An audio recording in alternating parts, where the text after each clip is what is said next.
Hello, everyone, and welcome to the Game Changing webinar series, speaking on all things career and opportunities through vocational education and training. And today, a total game changer, whether you're seeking a fresh start, new career opportunities, or a closer connection to nature and community.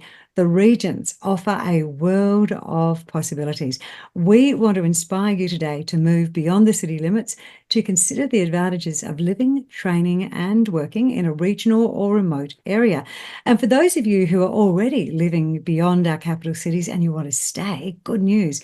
There are more and more opportunities to remain in your community and train for your future career and enjoy the advantages that only a community outside of the metro area can offer.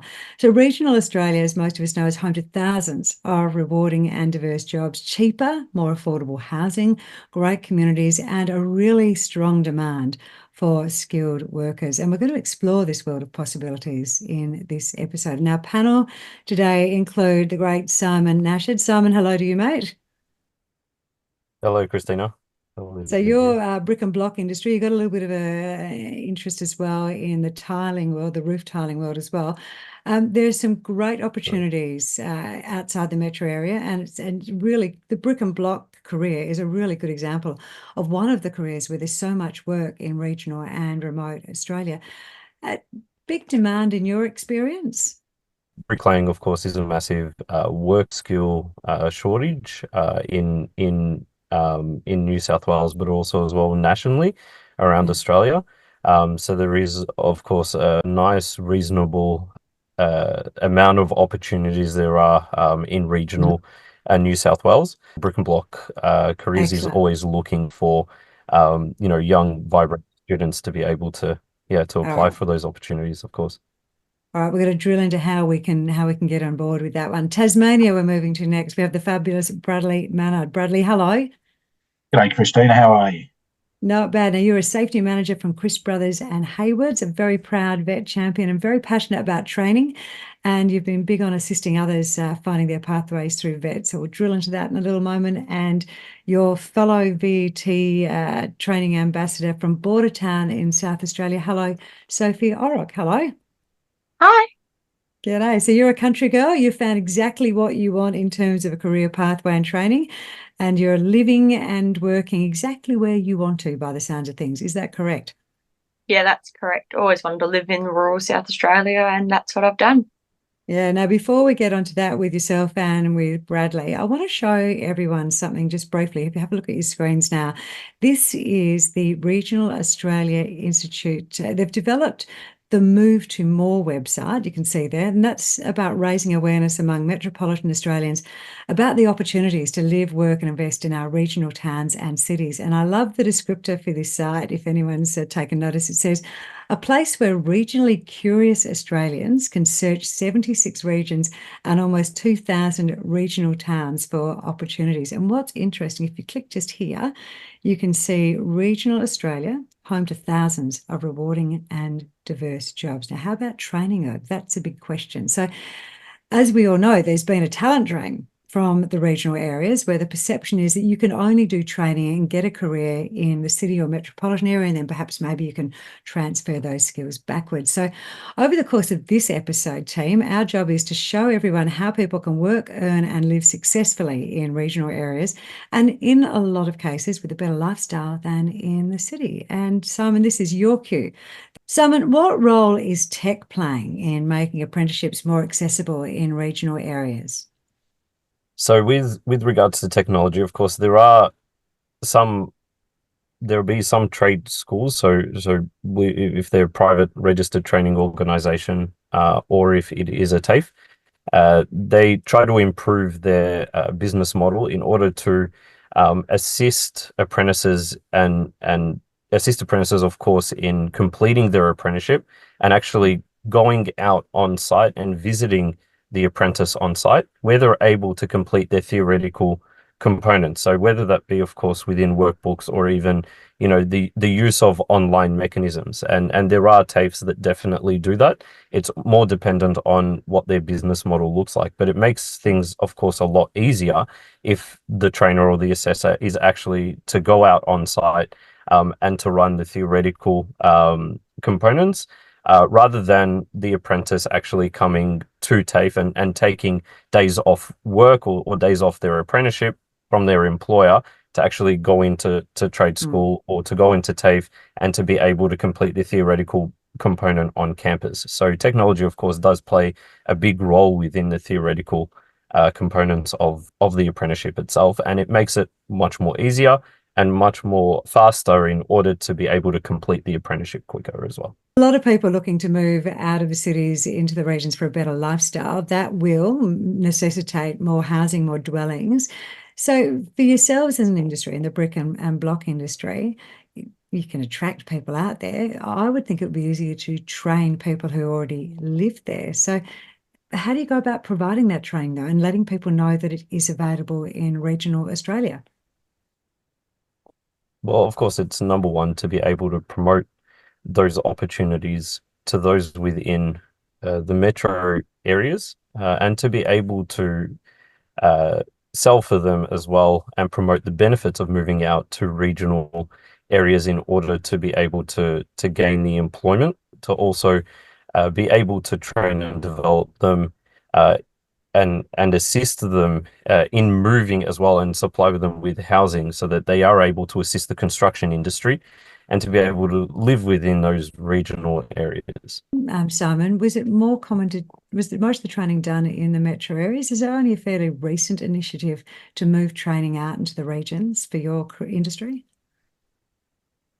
That is right. So, of course, the opposite used to happen that apprentices within regional areas used to always actually travel to the metro areas in order to attend trade school. But now it's been much more accessible in order for trade schools and developing their business models to be able to go out to apprentices in regional areas, especially in regional Australia, to be able to conduct the training and development and to assist them in completing their apprenticeships in regional areas of Australia. And are you finding you're getting more apprentices interested in it because they can stay in these regional communities? That's right. Yeah. So we gain a lot more apprentices and a lot more interest from apprentices in order for them to stay within regional Australia and to undertake their training, and it's always a one-stop shop for them in those regions to be able to get everything done and completed in those areas. Yeah. Yeah, and much more accessible for those of us living in That's right. regional Australia as well, because you can be involved. You don't have to be in the city. Let's That is talk correct. about that. Yeah, Sophie, many people love living the rural lifestyle, and as our first VT ambassador, you certainly fit into that category. How did you harness the training to stay in your community and, I suppose, work out a career pathway because there's so many options? I've always lived out in rural South Australia, just in a different part. And I've never liked the city is a big thing for me. I could never deal with the traffic and the noise. So I had to look for fields, and out in rural South Australia, it's quite big on trying to get people into apprenticeships and giving the opportunities for us to go out there and actually try it. And I think that's something good that we can do here. And the government gives us great incentives to actually try it. And I think for me, trying to stay out here in rural South Australia, it's just the better opportunities. It's easier to buy houses out here. It's cheaper cost of living and everything above that. So how did you try a trade then remotely in a regional area? How does that work? So I've been out to 4 work experiences. So in year 10, I did work experience on a farm.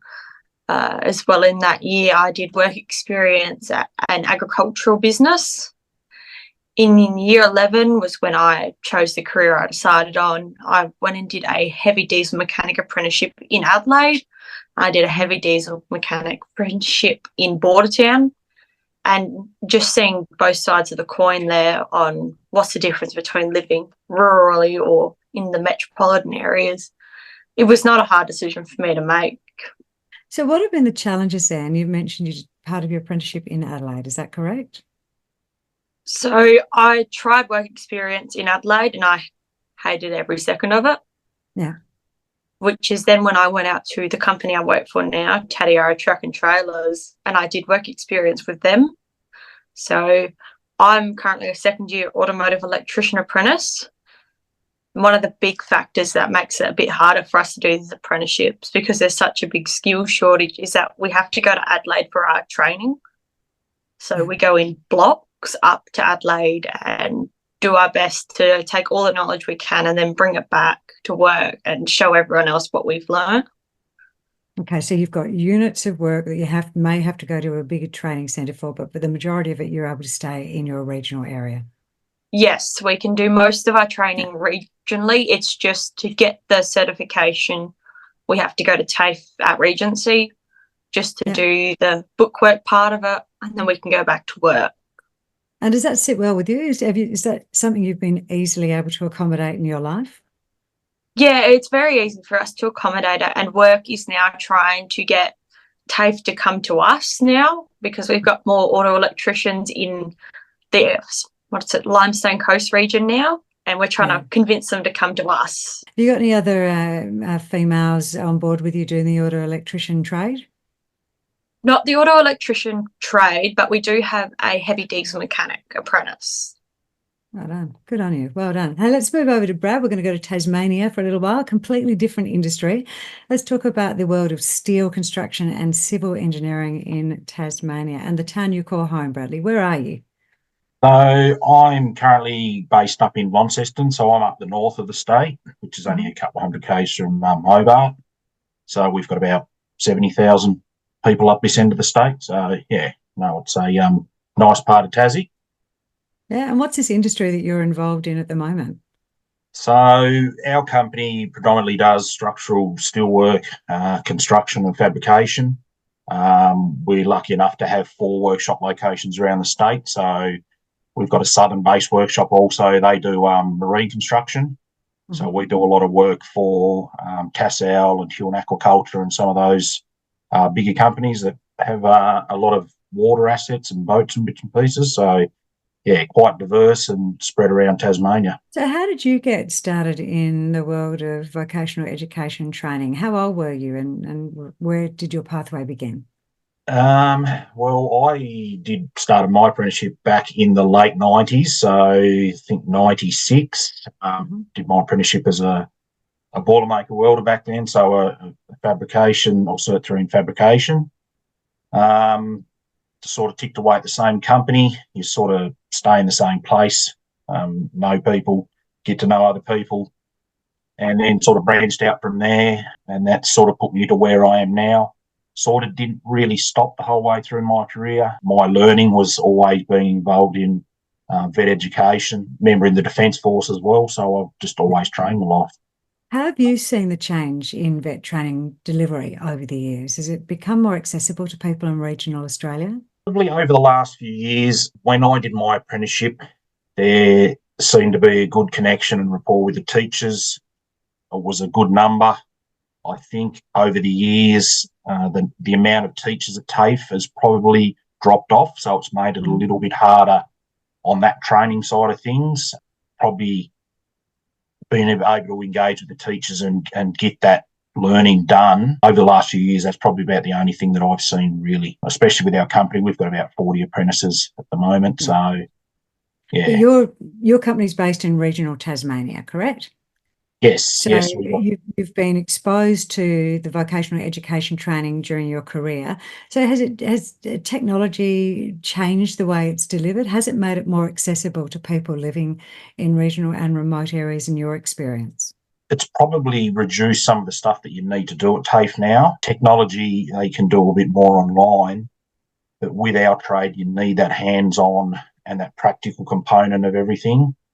So there's the ability to do a little bit of your bookwork and stuff like that at home or any computer-based, but you still need to be able to attend that face-to-face, and especially getting the welding and the fabricating side of things done out of TAFE. Simon, Brad's just talking about being hands-on in his particular industry, and he's also indicated that there's some of the work that you can do online now, and we talked about that earlier as well. As a trainer, are you making putting a lot of miles on the clock of your car, going around and talking to apprentices and making sure they're okay? There is a lot of contact that needs to be, of course, done. So with trainers and with assessors as well. It's not only just to get the apprentice to complete the theoretical unit, there is also the practical side of things as well. And as well, it comes from a support mechanism too. So a lot of trainers and assessors now will support the apprentice, not just only from a theoretical component, from a practical component as well within the apprenticeship, but also is to be able to assist the apprentice in developing and gaining the knowledge of the actual trade, because trainers and assessors themselves would have come from the bricklaying side, and would have maybe had their own business one time, or have worked as apprentice and become qualified and want to teach apprentices within the industry. So they'll definitely have a case of apprentices that they will go out to and teach and train and develop within the actual industry of bricklaying. So yeah, so there will be a lot of kilometers done. Yeah. Is there much of a cost difference for people to undertake training in regional Australia as opposed to in the metro areas, or is there some sort of a assistance made for that, because we're trying to encourage people out into regional Australia? There is, at times there is, of course, an incentive assistance. So as you know, there are incentives that go to the employer, and if they're in a regional area, sometimes there will be an additional incentive made different to the metropolitan of metro areas, in order to encourage a lot more businesses within regional New South Wales and in regional work to be able to take on apprentices. So the government will always incentivize in areas of need, and regions as well, to assist those businesses in taking on apprentices and training apprentices as well. So how much longer have you got to go with your apprenticeship? I have 2 years left on my apprenticeship to go. So I'm at the halfway point.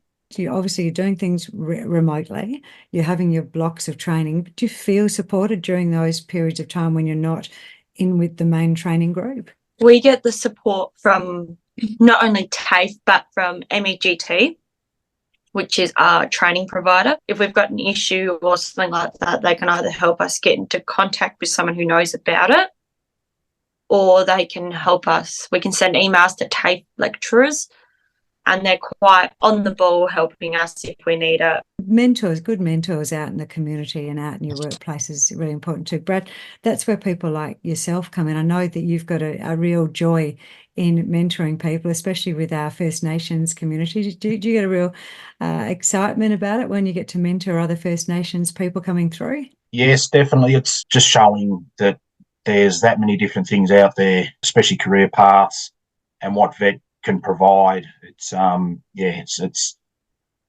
sort of gives you that good feeling sometimes. When I got involved in this and the training awards as well, and just being a part of the upcoming, it's great to be able to do that and pass on some of the knowledge. I'm going to open this up to the floor. Where would you all suggest training or suggest heading for regional training for an apprenticeship? Is there any particular place you'd start with, Soph?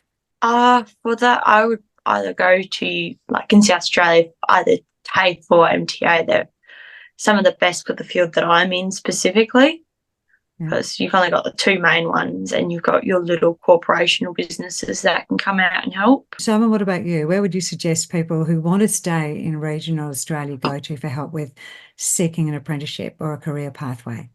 I mean, if we're going to speak mainly about bricklaying, there'll be two different avenues, of course. So the first avenue is to find your local TAFE or trade school. So you can definitely, in the use of technology, you can find that and research and see where the local trade school is in your area. And then also as well, it'll be, you can go through Brick and Block Careers, and they'll be able to give you a lot more information as to where, where your local trade school will be as well. Now, Brad, any hints from you, Matt, on how to access a regional career or career in the regions? Definitely down here would be through TAFE. That's where I've recently studied through. That's where all our apprentices go to as well. And they'd be one of the best training providers in the state. And they're scattered, offer face-to-face training online. So they give plenty of options there. So, Bradley and Soph, good decision to move or to stay in regional Australia. And so far, actually, I believe, Sophie, you own your own home. How old are you? I'm 18. And you own your own home. Yeah, I own my own home, my ute, a motorbike, and a couple other things like that. Yeah, well, that's aspirational to start with. So you started your VT career, as you said, at year 10 when you started, and you're in your second year of your apprenticeship. You're 18, and an 18-year-old living in the city. That'd be very, very hard asked to own your own home, or be on the way to owning your own home and have all those bits and pieces. Could anything convince you to move to the city? No. Nah, Bradley? I suppose you could call it we live in the city here, but I've stayed away out of the state a few times and I'm quite grounded. I like it here. I can drive 5 minutes out of town and you're out in the bush. It goes from the hustle and bustle and then you're out in the green and you can get out there and do pretty much what you want. So I don't think I'd move from down here. So easy to get out, and there's nothing for miles and miles and miles. It's a pretty special part of the world. What's the feedback, Simon, been like from your apprentices who've had the opportunity to pursue their career and their training where they come from, where they grew up? So they've always given positive feedback, mainly because they don't have to travel far for work. And, they're with as well people within businesses and other apprentices as well from their area. So they would have already, made friends with them, felt part of a team, and they move around, of course, within their business. So it's always been positive. So let me just wrap it up, team. As we said at the start, regional Australia, home to thousands of rewarding and diverse jobs. Also those training opportunities. We need to get in contact with our local TAFE providers. Is that your first suggestion?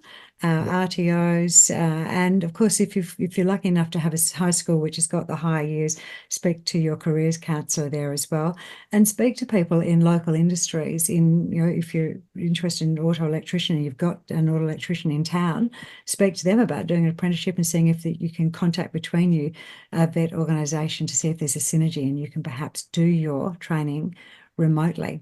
And certainly those blocks sound like a good way of doing it. Sophie, very positive experience for you. Oh, yes, the blocks are quite good as you know what you're going up for TAFE. So if you've got a specific question, I've got a block during National Skills Week. I've got HVAC systems. If I've got any questions about them, I can take them with me. Thanks so much, Jane, for giving us a small taste of working and training in regional Australia. What I'm going to do is include some other websites that people can get more information from. And I trust that everyone has enjoyed listening to some of the game-changing experiences and opportunities available now through vocational education and training. Thanks, everyone, for joining us. Thank you so much, panel. We've appreciated your time.